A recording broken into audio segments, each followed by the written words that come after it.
Hola chicos de Archile, esta es la clase de historia y hoy vamos a hablar acerca de la Primera Guerra Mundial, sus causas, consecuencias y eso.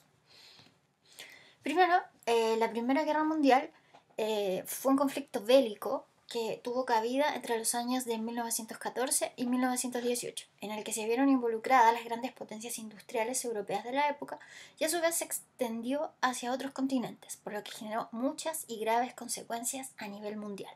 En esta guerra, las distintas potencias se agruparon en distintos bandos. Estos son la Triple Alianza, que estaba compuesta por Alemania, Austria-Hungría, Italia, y la Triple Entente, que estaba compuesta por Inglaterra, Rusia y Francia. Estos entonces van a ser las principales potencias que se van a ver en un primer momento enfrentadas unas a otras, y con el pasar de los años o con el pasar del tiempo se van a ir agregando otras naciones tanto a la Triple Alianza como a la Triple Entente. Teníamos entonces el panorama. En este mapa podemos encontrar en color naranja cuáles son los países que componían la Triple Alianza, que son Alemania, el Imperio Austrohúngaro, Italia, y los que componían la Triple Entente tenemos a Francia, Reino Unido y el Imperio Ruso.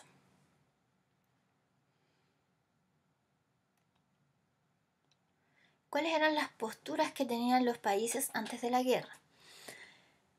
Rusia dice que si no se respeta la integridad territorial de Serbia, intervendrá contra Austria. Alemania dice que si Rusia pone un pie en Austria, apoyará militarmente a Austria. Inglaterra y Francia dicen que secundarán a Rusia en su acción si interviene Alemania. Japón dice que enviará 2 escuadrones al Mediterráneo y al Atlántico para apoyar a Inglaterra si se ve envuelta en una guerra. Rumania, Grecia y Montenegro dicen apoyaremos a Serbia si se atenta contra su independencia. Bulgaria dice apoyará a Austria si intervienen Rumania y Grecia. Austria ha declarado que respetará la nacionalidad de Serbia, a que solo quiere castigar. Italia secundará a sus aliados, Austria, Alemania, en caso de estallar el conflicto europeo. España permanecerá en todo caso neutral. Y mientras las naciones preparan sus ejércitos, se sigue celebrando en Viena y en San Petersburgo y en Berlín conferencias para que no se rompa la paz europea. Entonces tenemos que a este periodo es el que vamos a conocer como el periodo de la paz armada. Es decir, existe paz, están hablando de paz todos los países, sin embargo, en sus respectivos países, sus respectivas industrias, están armándose para la guerra. ¿Cuáles van a ser los antecedentes que van a dar origen a la Primera Guerra Mundial? Dentro de los orígenes tenemos diversas guerrillas que se dieron entre los países que formaban la Triple Alianza contra los países de la Triple Entente en cuanto a los lugares o a territorios que eran ocupados por países de distintos bandos. La formación misma de estas alianzas, la Triple Entente y la Triple Alianza, y estaba o existía en el ambiente esta idea bastante belicista por parte de los distintos países. ¿Cuáles son las causas que van a generar la Primera Guerra Mundial? Primero, el imperialismo. Entendemos como imperialismo ese periodo de la historia en que los países europeos comenzaron a repartirse al resto del mundo, fundamentalmente los territorios africanos y los mismos territorios europeos. Alemania llegó tarde a la repartición de tierras y por lo tanto no alcanzó todo lo que pretendía, no alcanzó toda la cantidad de territorios que pretendía anexar a su dominio, y por lo tanto comenzó a tomar espacios de sus países vecinos. Esto fue generando cierta hostilidad y va a generar estas guerrillas de las que hablábamos y la formación de estas alianzas. También comienza a surgir dentro de los distintos países, en este tiempo todavía no hablábamos de países, sino que hablábamos de reinos, van a comenzar a surgir estos nacionalismos, esta idea de defender lo nuestro, de luchar por lo nuestro, de lograr generar para nosotros la mayor cantidad de territorio, porque este territorio nos va a permitir tener mayores ingresos y poder ser más prósperos como nación. Entonces se comienza a generar toda una suerte de propaganda en torno a la guerra, lo que hace que las personas, que los ciudadanos quieran o estén anhelando que el estallido de esta guerra. De hecho, cuando se inicia la Primera Guerra, las personas en los distintos pueblos celebraban esta hazaña de que por fin podían ingresar o podían entrar a la guerra. Y también otra de las causas, como señalábamos, es la paz armada, que es este periodo en que, si bien existe paz dentro del mundo, no hay enfrentamientos bélicos aún, salvo pequeñas guerrillas, los distintos países se están armando bastante potentemente. Y así vamos a tener que en esta guerra van a aparecer los primeros aviones de combate, van a aparecer los primeros submarinos de combate que van a permitir o que van a favorecer la gran mortalidad que tuvo esta guerra. De hecho, es aquí también donde se estrenan las primeras armas químicas como el gas mostaza, que van a ser altamente letales para los ejércitos, mucho más de lo que sería una bomba normal, por ejemplo. Sin embargo, estos son los antecedentes, estas son las causas que motivan el conflicto de la Primera Guerra Mundial, pero ¿cuál fue el detonante directo de la Primera Guerra Mundial? Fue el asesinato del archiduque austrohúngaro Francisco Fernando en Serbia, por parte de una asociación secreta llamada la Mano Negra.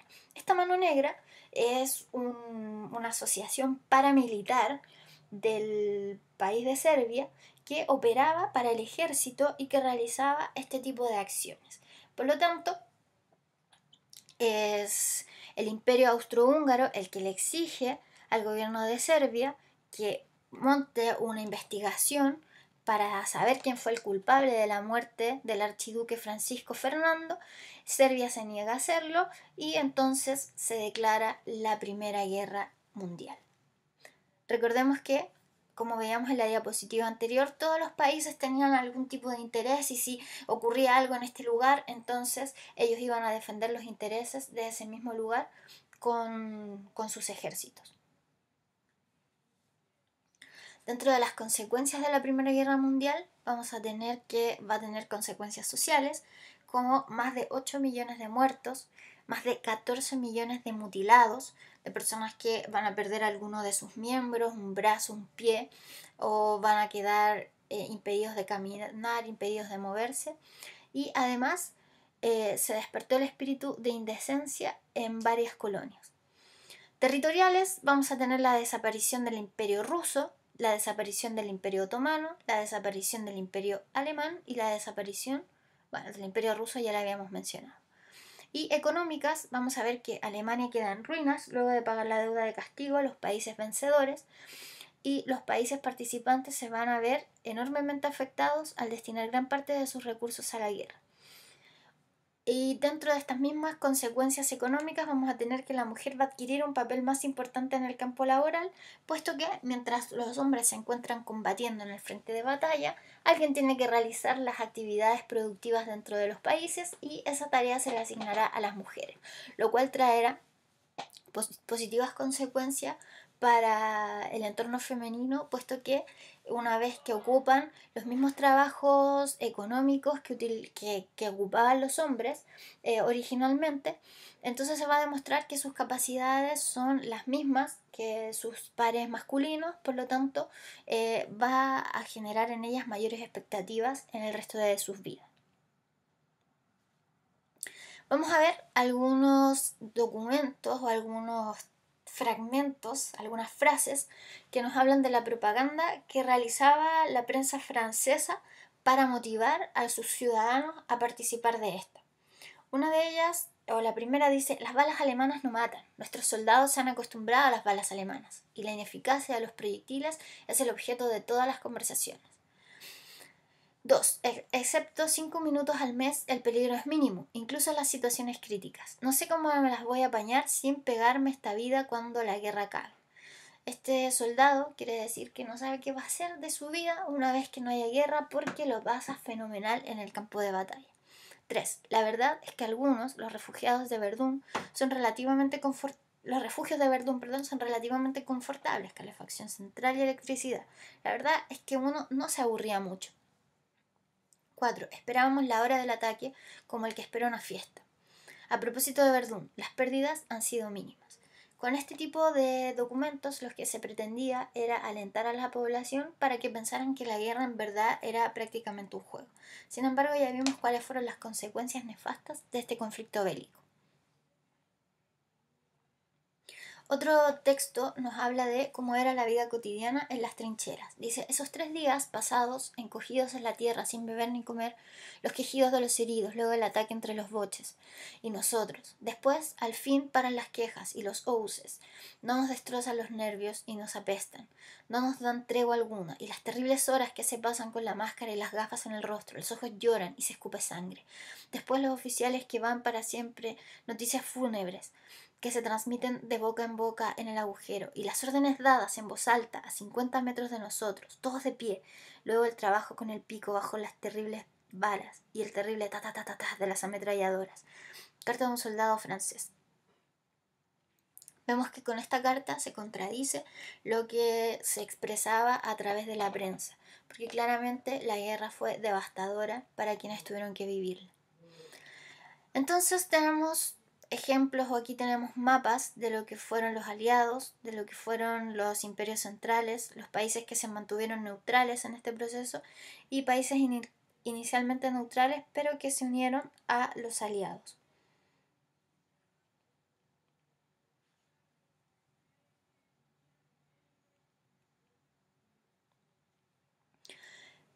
Vamos a tener que una de las consecuencias de esta guerra va a ser la desmembración de los imperios europeos tras la Primera Guerra Mundial. Vamos a tener vamos a tener marcados en este mapa el territorio que ocupan actualmente estos países y en color lo que les fue quitado luego de esta Primera Guerra. Y en negrita se establecen cuáles son las fronteras que se establecieron en 1920 con el Tratado de Versalles una vez que termina la guerra, la Primera Guerra. Vamos a ver entonces que dentro de las consecuencias de la Primera Guerra Mundial está la desintegración de los viejos imperios coloniales y el surgimiento de nuevos estados, la recesión económica europea. Vamos a ver que Europa cae en una profunda recesión económica porque sus ciudades están destruidas, tiene que utilizar gran parte de los recursos económicos, que son pocos porque la mayoría los gastó ya en la guerra, para recomponer, para reconstituir el pueblo, para reconstruir sus ciudades, pero además en este tiempo se puso mayor énfasis en el conflicto bélico, por lo tanto no hay campos sembrados, no hay de dónde sacar mucho dinero para poder restablecerse como país. Y esta recesión europea, en su contracara tiene a Estados Unidos, quien comienza a ver una relativa prosperidad, puesto que terminada la guerra, ellos son los únicos que tienen recursos, que no se han visto afectados por esta guerra, y además son quienes están encargados de hacer préstamos a los otros países para que estos puedan volver a ponerse en pie. Y vemos que esta relativa prosperidad en Estados Unidos principalmente la vamos a reconocer en la burguesía. Van a comenzar a surgir nuevas clases sociales y en la clase media, que se va a expandir. Por ejemplo, tenemos que como grandes burgueses están los empresarios. Sin embargo, en las clases medias vamos a tener a personal que va a comenzar a experimentar diversos oficios, como el de ser banquero, como el de ser administrador y administrador de empresas, y eso les va a llevar a mejorar sus ingresos, y como tienen mejores ingresos también pueden darse el placer de comprar o de adquirir más bienes, más servicios, y por lo tanto esto hace que las clases acomodadas y las clases medias en Estados Unidos vean esta prosperidad. Sin embargo, los años 20 van a tener una recuperación un poco frágil. Esta recuperación se va a basar principalmente en dos ejes. Por una parte, el aumento de la producción. Va a existir construcción y nuevas industrias, y además de la construcción y las nuevas industrias que van a comenzar a operar, se va a instalar el sistema de producción en serie, que va a abaratar los costos, puesto que va a ser más efectivo y va a ser más productivo el trabajo dentro de las fábricas, porque ya no vamos a tener a un obrero encargado de armar un producto desde su inicio hasta su final, sino que vamos a tener a un mismo operario que está todo el rato haciendo exactamente la misma labor, la misma producción, y esto va a generar que se especialice en esa producción, que no pierda tiempo yendo de una fase a otra, y por lo tanto la producción se va a hacer mucho más rápida y va a tener entonces más productos para poner a la venta y para tener disponible a la venta. Y esta disponibilidad o mayor disponibilidad de oferta de productos va a generar una expansión en el consumo debido a varias razones. Entre ellas están la disminución de los precios, porque ahora nos cuesta menos generar los productos, desarrollar los productos. Segundo, va a haber un acceso al sistema de créditos, se van a inventar los créditos en esta época, entonces las personas van a poder comprar con dinero prestado y a futuro entonces van a devolver o van a ir pagando de a poco este préstamo que han solicitado, y además la publicidad que va a generar en las personas una creciente necesidad de adquirir productos que en realidad no necesitan.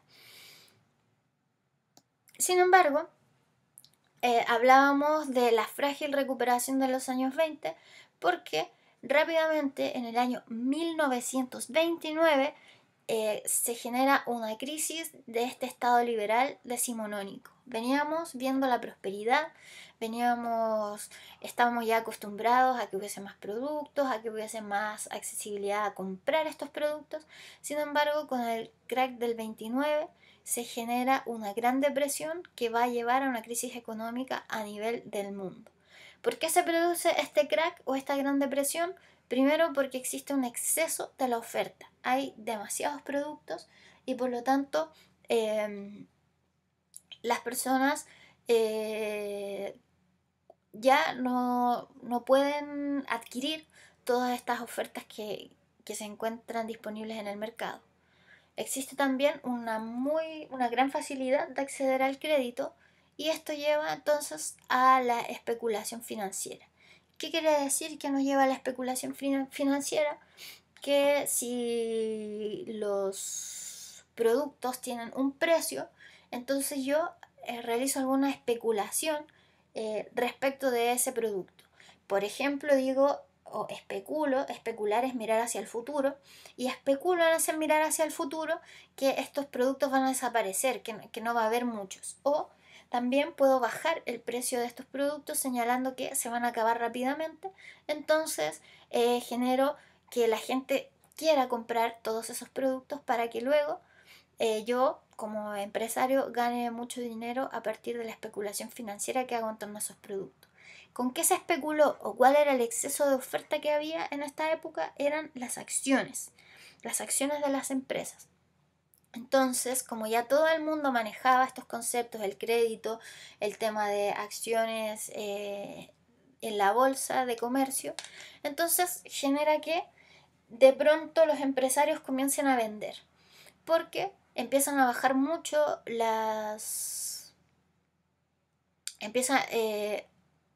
empiezan a bajar mucho el precio de las distintas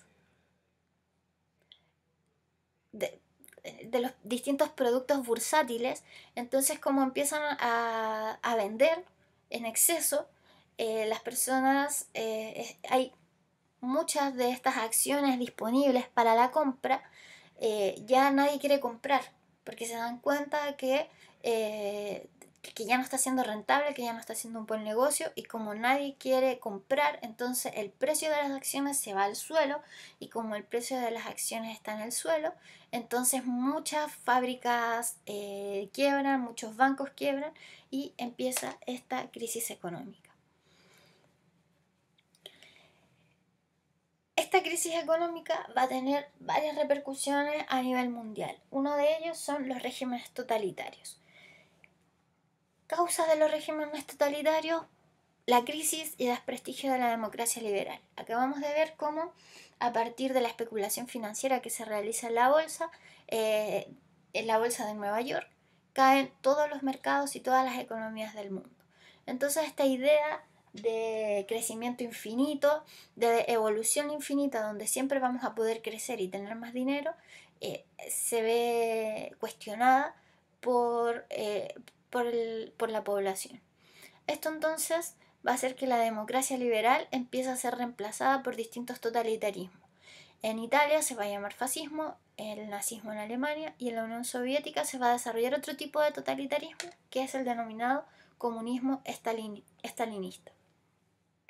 ¿Cuáles son las causas de la crisis democrática? Primero, los efectos de la Gran Depresión. Vemos que en todo el mundo se van a sentir los coletazos de esta Gran Depresión. Por supuesto que no van a estar los grandes empresarios o los grandes capitales envueltos en la depresión, envueltos en la crisis, sino que van a ser las clases sociales más bajas, quienes se van a encontrar sin empleo y por lo mismo sin la posibilidad de poder alimentar a sus familias o de poder acceder a bienes y servicios básicos. Además, va a existir un incremento en la polarización política, es decir, en ver las cosas desde los distintos extremos. Y vamos a ver que todos los totalitarismos van a tener ciertas características comunes, como por ejemplo controlar todos los aspectos de un Estado, concentrando los poderes en una sola persona o en un solo partido. La vida privada y las relaciones sociales de todas las personas van a estar controladas por el gobierno. Ellos van a enviar, por ejemplo, en el caso de Chile ocurre que Ibáñez del Campo envía o tiene distintas armas, un cuartel de policías que estén pendientes de las reuniones, de las asociaciones que se hacen para saber qué está conversando la gente, porque de esta forma ellos garantizan que no va a haber voces disidentes o contrarias a lo que el gobierno plantea. Y el uso de la fuerza. El uso de la fuerza en el caso de aquellos partidarios que no comparten las ideas del gobierno central, entonces se las expulsa del país o se las hace prisioneras. En Italia se va a producir tras la Primera Guerra Mundial el llamado fascismo italiano. Su gestor va a ser Benito Mussolini. Vamos a ver que tras la Primera Guerra Mundial Italia quedó muy endeudada por los altos costos de la guerra y por los altos costos también de la reconstrucción. Va a estar la población con altos niveles de desempleo y la inflación va a ser también muy alta. La inflación es el precio que tienen los productos necesarios, los productos de bienes de consumo, por la escasez que tienen, van a subir considerablemente de precio. Los aliados no le adjudicaron los territorios a lo que aspiraba y se crea entonces, y también otra obra importante de Benito Mussolini es la creación de los Camisas Negras, que va a ser un grupo armado paramilitar que va a operar de manera secreta a favor del fascismo italiano. Como decíamos en la diapositiva anterior, van a ser los encargados de vigilar estas asociaciones de grupos o de personas que son disidentes a la orden y al poder que ostenta el gran líder de este movimiento totalitario.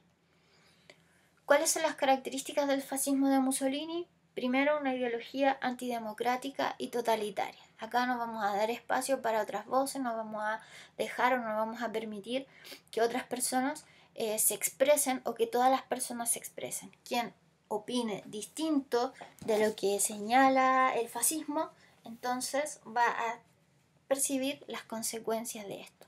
Y además es totalitaria porque concentra en la figura de Mussolini todos los poderes del Estado.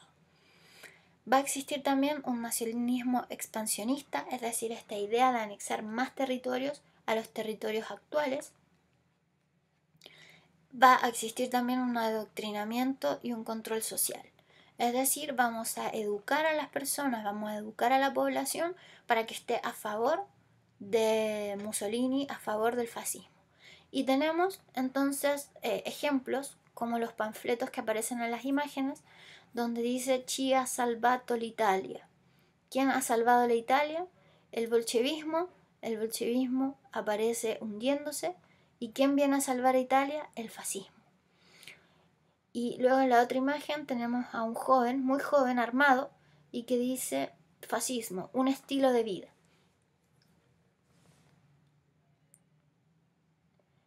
Para dominar y el honor de Italia. El honor de Italia que había sido perdido durante la Primera Guerra Mundial. Y otra característica del fascismo de Mussolini es la intervención que tiene el Estado en la economía. El nazismo alemán, por su parte, va a tener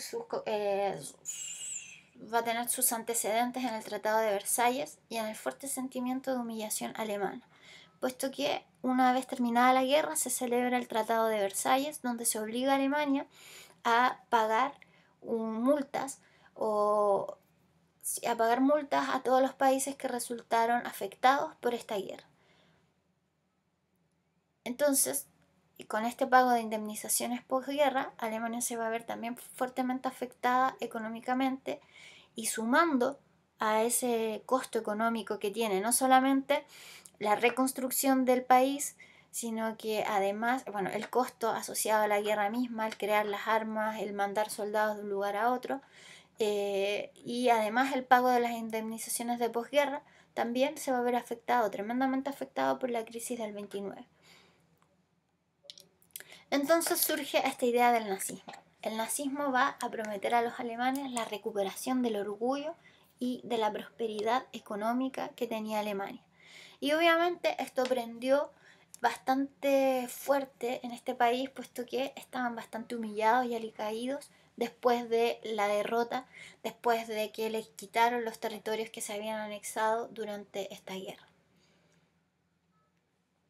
¿Cómo se va a desarrollar el nazismo?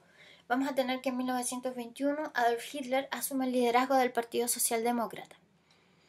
En 1923 los nazis van a organizar un fracasado golpe de Estado. Luego de los efectos de la crisis del 29, los nazis van a aumentar sus representantes en el Parlamento alemán, es decir, muchos más nazis del Partido Nacional Socialista van a ingresar al Parlamento. Y en 1933 el presidente va a ser presionado por los sectores más conservadores del país, quien ofrece a Hitler el cargo de canciller o jefe de gobierno. Entonces se le entrega el cargo sin ser electo democráticamente, sino que hay una presión que ejercen ciertos sectores del país para que esta persona, para que Hitler pueda asumir el Estado o como jefe de gobierno. Características ideológicas de los nazis: primero, un Estado totalitario, es decir, todos los poderes del Estado están concentrados en una sola figura. En el caso de los nazis va a ser en la figura del Führer. Va a existir también una política altamente nacionalista. Dentro de esta política altamente nacionalista vamos a tener la idea de la pureza de sangre, y entonces todos los derivados de esta idea, como son los campos de concentración para todas aquellas personas que sean diferentes. Y por supuesto va a existir también esta idea de adoctrinamiento y propaganda a través de figuras como los afiches que encontramos ahí, donde dice que la juventud sirve al Führer, y la Liga de Jóvenes Mujeres Alemanas en las Juventudes Hitlerianas. Vamos a tener cómo de esa forma se va a ir conquistando a la población para que se aliste en las filas del Partido Nacional Socialista, pero sobre todo en apoyo a Hitler. Ya no hablamos de los nazis, ya no hablamos del partido político, hablamos de la figura de un solo hombre que es Hitler. Por otra parte, tenemos también el estalinismo soviético, tras la revolución de 1917, en la que se dio término a la monarquía del zar Nicolás II, y con el triunfo de los bolcheviques se instauró en Rusia un régimen comunista con Lenin a la cabeza. Entonces, en la imagen tenemos a su izquierda al zar Nicolás II y a su derecha la imagen de Lenin. Sin embargo, tras la muerte de Lenin, Joseph Stalin y León Trotsky van a disputarse el poder. Trotsky va a estar mucho más cercano al ideario político de Lenin. Sin embargo, el que va a ganar esta disputa va a ser Stalin, y va a establecer una dictadura socialista que va a buscar el predominio de la Unión de Repúblicas Soviéticas. Sin embargo, esto se va a configurar, como decíamos, en una dictadura que va a costarle muchas vidas al pueblo ruso. Características del estalinismo: la dictadura de un partido único. Solamente un partido puede disputarse o tiene el poder. El sistema económico nuevamente está centralizado en esta figura de Stalin. Existe represión y eliminación de todos aquellos grupos que sean disidentes al régimen, y va a haber también control y utilización de la propaganda. Chicos, para finalizar, es súper importante que recuerden estos años y algunas de las características de estos hitos. La Primera Guerra Mundial se desata entre 1914 y 1918 como consecuencia fundamentalmente del imperialismo mundial, donde Alemania ve que no ha sido favorecido y por lo tanto busca anexar más territorios a su haber, a su dominio. Hablamos también de los locos años 20 para los Estados Unidos, donde va a existir una suerte de bonanza económica, prosperidad económica, que se va a ver luego afectada con la crisis de la bolsa de 1929. Esto va a favorecer el ascenso de algunos totalitarismos, el fascismo en 1925 a consecuencia de lo que ocurre en esta Italia que necesita ponerse de pie luego de la Primera Guerra Mundial, el nazismo que hace su entrada triunfal en 1933 con la figura de Hitler al mando del país, y la Revolución Rusa que va a estallar en medio de la Primera Guerra Mundial y que va a hacer que los rusos tengan que retirarse del combate. Y esto va a ocurrir en 1917. Los invito a realizar las actividades propuestas y nos vemos la próxima semana.